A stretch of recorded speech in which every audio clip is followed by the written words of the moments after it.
Hello అందరికీ నమస్తే. మనం ప్రతి నెల మాస ఫలాలు చూస్తున్నాం. ఏ రాశిలో వాళ్ళకి ఎలాంటి ఫలితాలు ఉంటాయి, వాటికి ఎలాంటి నివారణ పూజలు చేయాలి అనేది చూస్తూ ఉన్నాము. మరి జూలై మాసంలో రాశుల వారికి ఎలాంటి ఫలితాలు ఉండబోతున్నాయి, ఒకవేళ దోషాలు ఉన్నవారు ఎలాంటి పరిహారాలు చేయాలి అనేది ఇప్పుడు మనతో పాటు ప్రముఖ జ్యోతిషి ఆధ్యాత్మికవేత్త భార్గవి బుధరాజు గారు మనతో పాటు ఉన్నారు. ఆవిడని అడిగి మరిన్ని విషయాలు తెలుసుకుందాం. అమ్మ నమస్కారం. నమస్తే అండి. అమ్మ, జూలై మాసంలో గ్రహస్థితులు ఎలా ఉండబోతున్నాయి? శ్రీ గురుభ్యో నమః, శ్రీమాత్రే నమః. జూలై నెలలో చాలా బాగున్నాయి గ్రహస్థితులు. వృషభ రాశిలో కుజుడు ఉన్నారు, మిథున రాశిలో రవి బుధ ఉన్నారు. బుధుడు మిథున రాశి నుంచి కర్కాటక రాశిలోకి వచ్చి వక్రించున్నారు. మళ్ళీ నెల అంతానికి అంటే మాసాంతానికి మళ్ళీ మిథున రాశిలోకి వెళ్ళిపోయారు. బుధ గురు శుక్ర 3 గ్రహాలు కర్కాటక రాశిలో ఉన్నాయి. అలాగే కేతు వచ్చేసి సింహరాశిలో ఉన్నారు, చంద్రుడు వచ్చేసి ధనుసు రాశిలో ఉన్నారు, రాహువు కుంభరాశిలో ఉన్నారు, శనిగారు మీనరాశిలో ఉన్నారు. గ్రహస్థితులు ఈ విధంగా ఉంటే ఇక మాసాంతంలోకి వెళ్ళేటప్పటికీ వక్రించి ఉన్నటువంటి బుధుడు మిథున రాశిలోకి వెళ్ళిపోయారు. శుక్రాచార్యుల వారేమో సింహరాశిలోకి వచ్చి శుక్ర కేతువులు కలయిక జరుగుతూ రాశి నడుస్తోంది. అలాగే మిథున రాశి నుంచి రవి కర్కాటక రాశిలోకి వచ్చిన్నారు. చంద్రుడు కుంభరాశిలోకి వెళ్ళి రాహుతో కలిసి ఉన్నారు. అంటే ఇంచుమించుగా 4 గ్రహాలు నెలంతా చూస్తే మనము మారి ఉన్నాయి.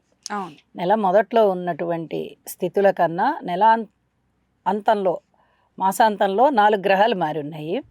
చాలా బాగున్నాయి గ్రహస్థితులు. ఎందుకంటే గురు శుక్ర సమ్మేళనం అనేది చాలా మంచి ధనయోగాలను ఇస్తుంది. అది కర్కాటక రాశిలో ఉంది.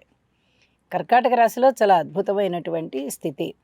ఇప్పుడు ధనస్సు రాశి నుంచి సంచరిస్తూ ఉన్నటువంటి చంద్రుడు ఈ జూలై నెలలో ఒక దీనిలో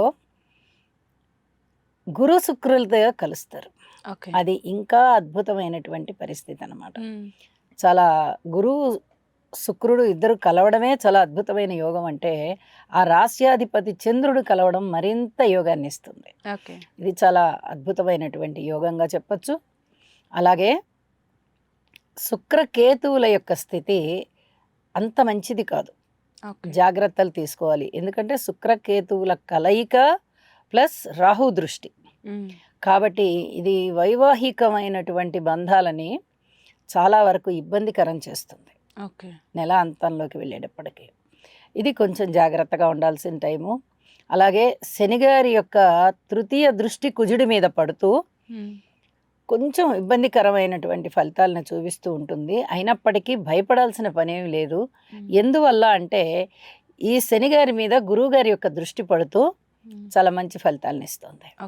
అలాగే కుజుడి యొక్క 4వ దృష్టి కేతువు మీద పడుతోంది. మాసాంతంలోకి వెళ్ళేటప్పటికి శుక్రకేతువుల మీద పడుతుంది.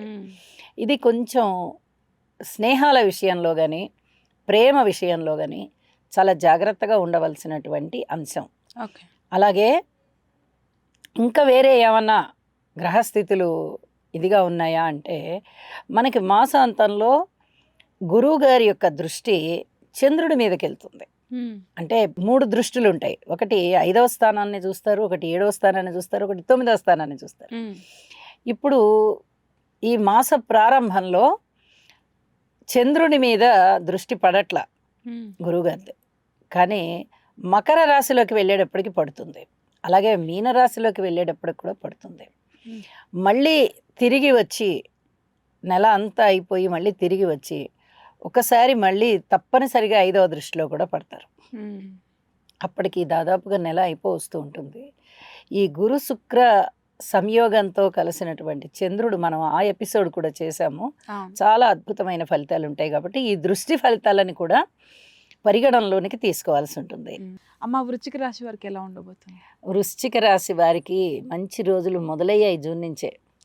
ఇప్పుడు చాలా ఆనందంగా ఉంటారు వాళ్ళు, ఉంటున్నారు కూడా. ఎందువల్ల అంటే గురువుగారు 9వ స్థానంలోకి వచ్చి ఉచ్చరాశిలో సంచరిస్తూ ఇప్పుడు శుక్రాచార్యుల వారితో ఉన్నారు. ఇది చాలా అదృష్టవంతమైనటువంటి యోగం.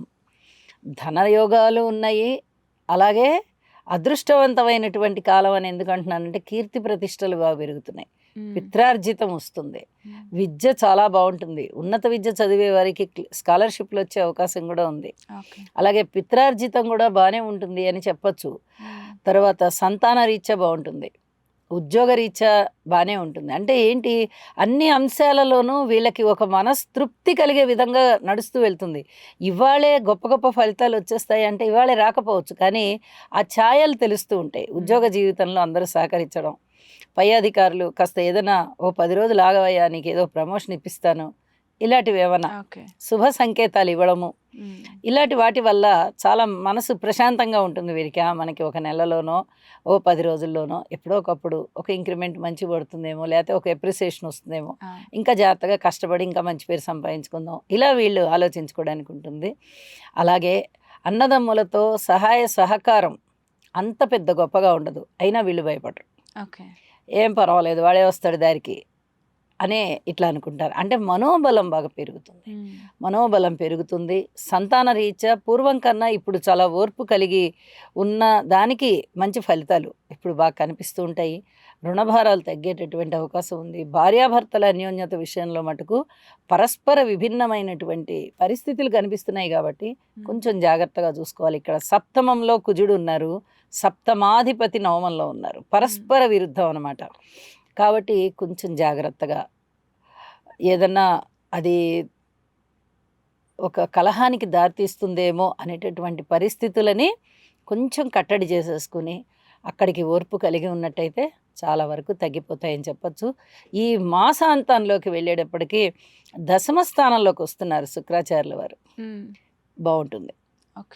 కానీ ఇందాక మనం చెప్పుకున్నట్టుగా ఈ శుక్రాచార్యుల వారి మీద రాహు గారి దృష్టి ఉంది, ఇక్కడ కేతువుతో కలిసి ఉంటున్నారు కాబట్టి కొంచెం జాగ్రత్త అవసరం. అయితే గురుబలం చాలా చాలా బాగుంది కాబట్టి ఏ విషయంలో అయినా సమస్య ఎదురైతే దానిని ఆ సమస్యని సాధించుకోవడానికి కావాల్సినటువంటి గుండె ధైర్యం వీళ్ళకి వచ్చేస్తుంది. కాబట్టి ఏం పర్వాలేదులే, మనం దీన్ని సాధిద్దాం, ఏదో విధంగా ఈ కష్టాన్ని గట్టెక్కేద్దాం అనేలాగా ఆలోచించుకొని దానికి తగినట్టుగా ప్రవర్తించుకుంటూ వెళ్ళిపోతారు. ఆ సమస్య బాధించదు.